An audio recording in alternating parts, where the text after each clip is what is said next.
છેલ્લા ઘણા સમયથી ખોડલધામના ચેરમેન નરેશ પટેલ અને જયેશ રાદડિયા વચ્ચે ચાલી રહેલું કોલ્ડ વોરનો આજે અંત આવ્યો છે, જેના કારણે સમાજના અગ્રણીઓમાં ખુશીનો માહોલ છવાયો છે, જેની વિગતે ચર્ચા કરીશું। નમસ્કાર, હું છું પ્રથમ મોદી, આપ જોઈ રહ્યા છો નિર્ભય ન્યૂઝ। છેલ્લા ઘણા સમયથી જયેશ રાદડિયા અને ખોડલધામના ચેરમેન નરેશ પટેલ વચ્ચે કોલ્ડ વોર ચાલી રહ્યો હતો, જે ઇફકોની ચૂંટણી બાદ જયેશ રાદડિયાએ અનેકવાર નામ લીધા વિના સમાજના અગ્રણીને નિશાન સાધ્યું હતું। જે નરેશ પટેલ વચ્ચે તેમનું જે શાબ્દિક યુદ્ધ ચાલતું હતું, સમાજના અગ્રણીઓને રાજકારણ ન કરવું હોય તો ખુલ્લા મેદાને આવવા જયેશ રાદડિયાએ ટકોર કરી હતી। આજે ખોડલધામના ખાતેના કાર્યક્રમમાં જયેશ રાદડિયા હાજર હતા રહ્યા તમામ મતભેદો જે દૂર કરવામાં આવ્યા હતા આજે, જે બાદ હવે સમાજના અગ્રણીઓમાં ખુશીનો માહોલ છવાયો છે। તેમનું કહેવું છે જયેશ રાદડિયા અને નરેશ પટેલ બંને એક જ છે અને એક જ રહેવાના છે તેવું તેમના દ્વારા નિવેદન આપવામાં આવ્યું। સાંભળીએ તે સમાજના અગ્રણીએ વધુમાં શું કહ્યું। ખાસ જયેશભાઈ રાદડિયા અને નરેશભાઈ પટેલ વચ્ચે જે મનભેદ અને મતભેદ હતા એ દૂર થયા છે। ખોડલધામમાં જયેશ રાદડિયા ઘણા સમય પછી જોવા મળ્યા। ભાઈ જયેશભાઈ રાદડિયા નરેશભાઈ બે એક જ છે। તમે મીડિયા વાળા એવું કીધા રાખો છો, મારા બીજી ત્રાહાટાની કંપનીને એવું કીધું, બાકી નરેશભાઈ એક છે ને જયેશભાઈ એક છે, બે વર્ષોથી એક જ છે। આ તો એકબીજા ભેગા ન થાય, લોકો વાતો કર્યા કરે કામ છે, એવું કઈ છે જ નહીં ભાઈ। જયેશ રાદડિયા ઘણી વખત નિવેદનમાં પણ નામ લીધા વગર નિશાન બનાવે। ભાઈ એ તો એવું થોડું છે નરેશભાઈ નું નામ લેતા હોય, બીજા એને વાંધો ત્રાહાટાની કંપની નું વાંધો હોય તેનું નામ લેતા હોય, નરેશભાઈ નું લેતા હોય, એવું કઈ છે જ નહીં ભાઈ। નરેશભાઈ અને જયેશ બે એક જ છે, એમાં કઈ ફેરફાર છે જ નહીં, અને સમાજ ભેગા જ છે અને ખોડલધામ ટ્રસ્ટ ભેગા જ છે। સમાજની તાકાત વધુ મજબૂત બનાવવા માટે જ બે ભેગા છે, અન્ય ધારાસભ્યો ભેગા છે।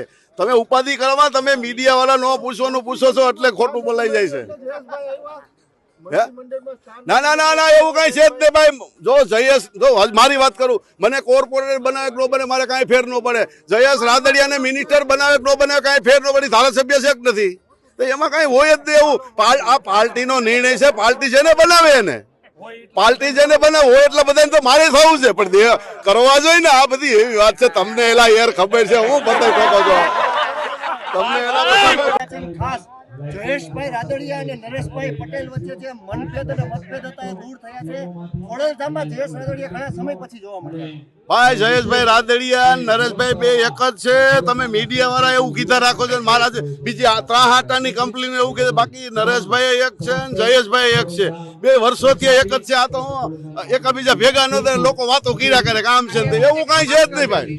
જયેશ રાદડિયા ઘણી વખત નિવેદનમાં પણ નામ લીધા વગર નિશાન બનાવે। ભાઈ એ તો એવું થોડું છે નરેશભાઈ નું નામ લેતા હોય, બીજા એને વાંધો ત્રાહાટાની કંપની નું વાંધો હોય તેનું નામ લેતા હોય, નરેશભાઈ નું લેતા હોય, એવું કઈ છે જ નહીં ભાઈ। નરેશભાઈ અને જયેશ બે એક જ છે, એમાં કઈ ફેરફાર છે જ નહીં, અને સમાજ ભેગા જ છે અને ખોડલધામ ટ્રસ્ટ ભેગા જ છે। સમાજની તાકાત વધુ મજબૂત બનાવવા માટે જ બે ભેગા છે, અન્ય ધારાસભ્યો ભેગા છે। તમે ઉપાધિ કરવા તમે મીડિયા વાળા નો પૂછવાનું પૂછો છો એટલે ખોટું બોલાઈ જાય છે। ના ના ના ના એવું કઈ છે જ નહીં ભાઈ। જો જયેશ, જો મારી વાત કરું, મને કોર્પોરેટર બનાવે ન બને મારે કાંઈ ફેર ન પડે, જયેશ રાદડિયાને મિનિસ્ટર બનાવે ન બનાવે કાંઈ ફેર ન પડે, ધારાસભ્ય છે કે નથી, તો એમાં કઈ હોય જ નહીં એવું। આ પાર્ટીનો નિર્ણય છે, પાર્ટી જેને બનાવે એને, પાર્ટી જેને બનાવે હોય એટલે બધાને તો મારે થવું છે, પણ કરવા જોઈએ ને। આ બધી એવી વાત છે, તમને એલા યાર ખબર છે, હું બતાવી શકો છો તમને એલા। ખોડલધામના મંચ પર જયેશ રાદડિયા અને નરેશ પટેલ વચ્ચે સમાધાન થયું અને તે બંને એકબીજાને ભેટ્યા। બંને સમાધાન કૃષિ મંત્રી જીતુ વાઘાણીએ કરાવ્યું હોવાની હાલ અત્યારે ચર્ચાઓ ચાલી રહી છે।